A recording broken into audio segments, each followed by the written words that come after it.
Hello दोस्तों, आज हम जानेंगे भारत की सबसे ताकतवर मिसाइल अग्नि 6 के बारे में। यानी अग्नि 6 तैयार हो गया है, बस सरकार की मंजूरी का इंतजार है। तो उसके बारे में हम जान लेते हैं डिटेल्स में अग्नि 6 के बारे में। तो पहले तो हम जान लेते हैं अग्नि मिसाइल प्रोग्राम का इतिहास के बारे में, यानी भारत की स्ट्रेटेजिक जर्नी के बारे में। तो भारत की आधुनिक रक्षा शक्ति की असली नींव रखी गई थी defence research and development organisation, जिसको हम डीआरडीओ के भी कहते हैं। तो उसके माध्यम से 1980 में शुरू हुआ है integrated guided missile development programme, जिसको हम IGMDP भी कहते हैं। तो भारत के लिए एक टर्निंग पॉइंट है। तो इस प्रोग्राम के तहत पृथ्वी, त्रिशूल, आकाश और नाग जैसी मिसाइलों के साथ साथ अग्नि सीरीज को भी विकसित किया गया है। तो अग्नि मिसाइल प्रोग्राम का मुख्य उद्देश्य था कि भारत को एक क्रेडिबल न्यूक्लियर डिटरेंस देना हो। ये सब किया गया था ताकि कोई भी दुश्मन देश भारत पर न्यूक्लियर या बड़े पैमाने पर हमला करने की हिम्मत भी नहीं करे। तो अग्नि 1 से शुरुआत हुई थी ये, जिसकी रेंज लगभग 700 से 900 किलोमीटर थी और इसका मुख्य फोकस पाकिस्तान ही था। इसके बाद अग्नि 2 और अग्नि 3 आया, तो इसकी रेंज की बात करें तो 2000 से 3000 किलोमीटर तक बढ़ाया गया, जिससे चाइना के कुछ हिस्से भी टारगेट में आया। उसके बाद अग्नि 4 और अग्नि 5 ने भारत को इंटरकॉन्टिनेंटल कैपेबिलिटी की ओर भी पहुंचा दिया है। और अग्नि 5 की रेंज की बात करें तो 5000 किलोमीटर से अधिक मानी जाती है, जिससे चाइना का लगभग पूरा क्षेत्र भारत के डिफेंस रेंज में आ जाता है। लेकिन वैश्विक शक्ति बनने के लिए सिर्फ रीजनल डिफरेंस काफ़ी नहीं होता है। इसी गैप को भरने के लिए अग्नि 6 की जरूरत भी महसूस होने लगा है और अग्नि 6 तैयार भी हो गया है। तो इसी तरह अग्नि 6 कोई अचानक लिया गया निर्णय भी नहीं है, बल्कि यह दशकों की रणनीतिक योजना का अगला लॉजिकल स्टेप होगा। तो अग्नि 6 क्या है, इसके कॉन्सेप्ट, विजन और स्ट्रेटेजिक फिलोसफी के बारे में जान लेते हैं।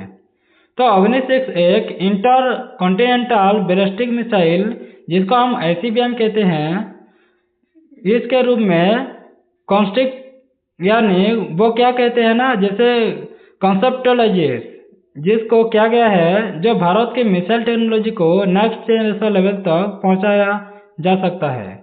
इसका विजन केवल एक लंबी दूरी की मिसाइल बनाना नहीं है, बल्कि एक ऐसी प्रणाली बनाया है जो मल्टीपल न्यूक्लियर वॉरहेड को कैरी कर सकता है, अलग अलग टारगेट को सिमुलेटेनियसली यूजली हिट कर सकता है और एनिमी डिफेंस सिस्टम को बाईपास भी कर सकता है। अग्नि 6 भारत की स्ट्रेटेजिक फिलोसफी को भी रिफ्लेक्ट करता है, यानी डिटरेंस थ्रेट स्ट्रेंथ भी हमें देखने को मिलता है। तब भारत हमेशा से ऑफेंसिव एग्रेशन की बजाय डिफेंसिव डिफेंस की नीति अपनाता है। लेकिन डिफेंस तभी इफेक्टिव होता है जब आपकी कैपेबिलिटी ओपोनेंट से कम ना हो जाए।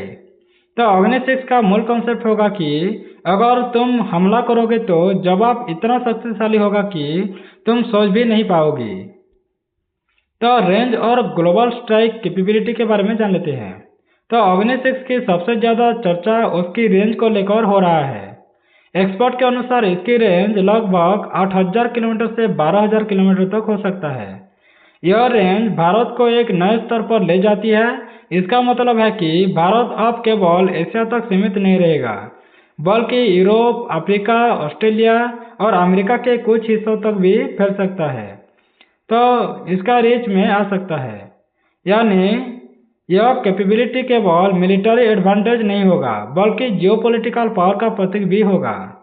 दुनिया में केवल कुछ ही देश हैं जिनके पास true intercontinental strike capability है, जैसे USA में है, रूसिया और चाइना में है। और अग्नि 6 के आने से भारत इस इलीट क्लब में मजबूती से शामिल भी हो सकता है। तो MIRV टेक्नोलॉजी क्या है वो भी जानेंगे, और मॉडर्न वॉरफेयर का मास्टर स्ट्रोक ये कैसे होगा। तो अग्नि 6 की सबसे एडवांस और खौफनाक फीचर होगा multiple independently targetable re entry vehicle, जिसको हम MIRV टेक्नोलॉजी भी कहते हैं। तो MIRV का मतलब होता है कि एक ही मिसाइल कई वॉरहेड कैरी कर सकता है और हर वॉरहेड अलग टारगेट को हिट भी कर सकता है। जैसे उदाहरण के लिए अगर एक अग्नि 6 मिसाइल लॉन्च होती है तो वह 5 से 10 वॉरहेड रिलीज कर सकता है। हर वॉरहेड अलग अलग शहर या मिलिट्री बेस पर गिर सकता है। इसका सबसे बड़ा फायदा होता है एनिमी मिसाइल डिफेंस सिस्टम को कंफ्यूज हो जाते हैं। अगर कोई देश एंटी मिसाइल सीट डिप्लॉय करता है तो वह एक मिसाइल को इंटरसेप्ट कर सकता है, लेकिन MIRV के साथ मल्टीपल वॉरहेड को रखने बहुत मुश्किल हो जाता है। तो यह टेक्नोलॉजी मॉडर्न न्यूक्लियर वॉरफेयर का बैकबोन मानी जाती है। तो गाइडेंस सिस्टम और एक्यूरेसी के बारे में जान लेते हैं। तो अग्नि 6 में एडवांस्ड गाइडेंस सिस्टम होगा इस्तेमाल किया जाएगा, जिससे इसकी एक्यूरेसी CEP यानी कर्कुलर एरर प्रोबेबिलिटी यानी बहुत कम हो सकता है। इसमें शामिल हो सकता है सैटेलाइट बेस्ड नेविगेशन, जिसको हम GPS और नाभिक भी कह सकते हैं, और इंटरटेल नेविगेशन सिस्टम भी लगेगा। उसके बाद संभवत की बात करें तो AI बेस्ड ट्रेजेक्टोरी करेक्शन भी किया जा सकता है। इसका मतलब है कि यह मिसाइल केवल बड़े शहरों को ही नहीं बल्कि स्पेसिफिक मिलिट्री इंस्टॉलेशन जैसे एयरबेस पर, मिसाइल साइलोस पर, कमांड सेंटर को भी टारगेट कर सकता है। तो यह बदलाव न्यूक्लियर वेपन्स को मास डिस्ट्रक्शन वेपन्स से प्रेसिजन स्ट्रेटेजिक वेपन्स में बदल सकता है। तो लॉन्च प्लेटफॉर्म कैसे होगा, यानी फ्लेक्सिबिलिटी और सर्वाइवेबिलिटी के बारे में जान लेते हैं। तो अग्नि 6 को मल्टी प्लेटफॉर्म लॉन्च कैपेबिलिटी के साथ डिजाइन किया जा रहा है।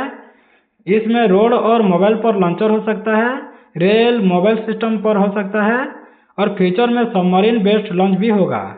तो यह फ्लेक्सिबिलिटी भारत को स्ट्रेटेजिक एडवांस तो देती ही है, क्योंकि एनिमी को पता नहीं होगा कि मिसाइल कहां से लॉन्च होगा।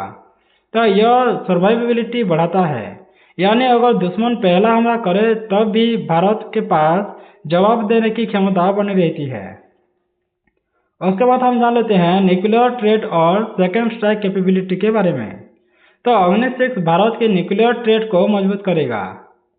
जैसे न्यूक्लियर थ्रेट के 3 कंपोनेंट होते हैं, एक तो लैंड बेस्ड मिसाइल होते हैं, एक तो एयर डिलीवर्ड न्यूक्लियर वेपन्स होते हैं, और एक सी बेस्ड न्यूक्लियर वेपन्स भी होते हैं, यानी हम लैंड पर, एयर पर और सी पर लॉन्च कर सकते हैं। तो भारत पहले से ही इस दिशा में काम कर रहा है, खासकर सबमरीन बेस्ड डिफेंस में। तो सेकेंड स्ट्राइक कैपेबिलिटी का मतलब होता है कि अगर दुश्मन पहले न्यूक्लियर हमला कर दे तब भी भारत जवाब दे सकता है। अग्नि 6 इस कैपेबिलिटी को और भी मजबूत बनाएगा। तो जियोपॉलिटिक्स जान लेते हैं, एशिया और वर्ल्ड पर क्या असर पड़ेगा। तो अग्नि 6 का असर केवल भारत तक सीमित नहीं रहेगा, चाइना तक भी होगा। जैसे चाइना की बात करें तो चाइना पहले से ही लॉन्ग रेंज MIRV मिसाइल रखता है। अग्नि 6 से इंडिया चाइना स्ट्रेटेजिक बैलेंस मजबूत हो सकेगा, यानी हम चाइना और इंडिया एक साथ यानी बैलेंस हो सकता है। पाकिस्तान की बात करें तो हालांकि पाकिस्तान की रीच लिमिटेड है, यानी उनके पास ऐसे नहीं है, लेकिन अग्नि 6 का साइकोलॉजिकल इम्पैक्ट बहुत बड़ा होगा, यानी पाकिस्तान पहले घबरा जाएगा एक बार भारत पर निशाना लगाने के वक्त। तो यूएसए और रशिया की बात करें तो ये देश ग्लोबल पावर तो है ही, लेकिन इंडिया का इंक्लूजन इस लेवल पर जियोपॉलिटिकल इक्वेशन भी बदल सकता है। साउथ एशिया की बात करें तो यह रीजनल न्यूक्लियर सेंसिटिव हो सकता है, इसीलिए डिफेंस स्टेबिलिटी भी बढ़ सकता है। तो सेंट्रल अप्रूवल क्यों नहीं दे रहा है वो भी जानेंगे, यानी पॉलिटिक्स, पॉलिसी और स्ट्रेटेजी क्या है। तो हालांकि DRDO ने टेक्नोलॉजी रेडीनेस तो हासिल कर ली है, लेकिन फाइनल अप्रूव देना अभी भी गवर्नमेंट ऑफ इंडिया को ही देना पड़ेगा, क्योंकि अप्रूवल प्रोसेस में शामिल कौन कौन होते हैं, जैसे कैबिनेट कमेटी ऑन सिक्योरिटी होते हैं, स्ट्रेटेजिक फोर्सेस कमांड होते हैं, और बजट भी एलोकेशन करना पड़ता है। तो यह केवल मिलिट्री डिसीजन नहीं होता है, बल्कि पॉलिटिकल और डिप्लोमेटिक डिसीजन भी होता है। तो चैलेंजेस क्या आ सकता है, जैसे टेक्निकल में, फाइनेंशियल में और ग्लोबल प्रेशर में। तो अग्नि 6 के सामने कई चैलेंजेस होते हैं। जैसे टेक्निकल की बात करें तो MIRV इंटीग्रेशन कॉम्प्लेक्स होता है बहुत, और लॉन्ग रेंज एक्यूरेसी मेंटेन करना भी कठिन हो जाता है। फाइनेंशियल की बात करें तो डेवलपमेंट कॉस्ट बहुत ज़्यादा होता है और टेस्टिंग और डेवलपमेंट एक्सपेंसिव होता है, यानी ज़्यादा पैसे खर्च होते हैं। और ग्लोबल प्रेशर भी आता है, जैसे आर्म्स रेस का खतरा बढ़ जाता है, इंटरनेशनल सैंक्शन या क्रिटिसिज्म भी मिल सकता है। तो इंडिया न्यूक्लियर डॉक्ट्रिन भी होता है, जैसे इंडिया न्यूक्लियर डॉक्ट्रिन की बात करें तो नो फर्स्ट यूज में चलता है भारत। तो भारत की न्यूक्लियर पॉलिसी बहुत क्लियर है, जैसे नो फर्स्ट यूज, यानी हम पहले बात नहीं करेंगे। तो मतलब भारत पहले न्यूक्लियर हमला नहीं करेगा, लेकिन अगर कोई हमला कर देता है तो जवाब जरूर देगा। अग्नि 6 इस डॉक्ट्रिन को क्रेडिबल बनाना है, क्योंकि डिटेरेंस तभी काम करता है जब अपनी रिलेटरी कैपेबिलिटी स्ट्रांग होता है। तब फ्यूचर आउटलुक क्या हो सकता है, यानी Indian as a super strategic power कैसे, यानी फ्यूचर में क्या होगा। तो अगर अग्नि 6 को अप्रूवल मिल जाता है तो अगले 5 से 10 साल में टेस्टिंग फेज शुरू हो जाएगा। उसके बाद टेस्टिंग होने के बाद डिप्लॉयमेंट पॉसिबल होगा, और उसके बाद इंडिया MIR भी कैपेबल देश में शामिल भी होगा। तो लॉन्ग टर्म इम्पैक्ट की बात करें तो इंडिया ग्लोबल स्ट्रेटेजिक मैप पर एक मजबूत और सम्मानित शक्ति बन सकता है। तो फाइनल कंक्लूजन क्या होगा, यानी अग्नि 6 केवल एक मिसाइल नहीं होगा, यह भारत की स्ट्रेटेजिक मैच्योरिटी होगा, टेक्नोलॉजिकल एडवांटेज भी मिलेगा, ग्लोबल में एम्बिशन भी होगा, ये सब प्रतीक बन सकता है। यानी DRDO तैयार हो रहा है, यानी DRDO ने तैयार कर लिया है, टेक्नोलॉजी रेडी भी है, अब डिसीजन सरकार के हाथ में ही होगा। अगर अग्नि 6 डेवलपमेंट होता है तो यह भारत को रीजनल पावर से उठाकर ग्लोबल स्ट्रेटेजिक पावर भी बना सकता है। तो थैंक्स फॉर वॉचिंग। अगर ऐसे वीडियो आपको अच्छा लगता है तो सब्सक्राइब कर दें, बेल आइकन दबा दें, लाइक करें, शेयर करें, और वीडियो आपको कैसा लगता है कमेंट बॉक्स में जरूर कमेंट कर दें।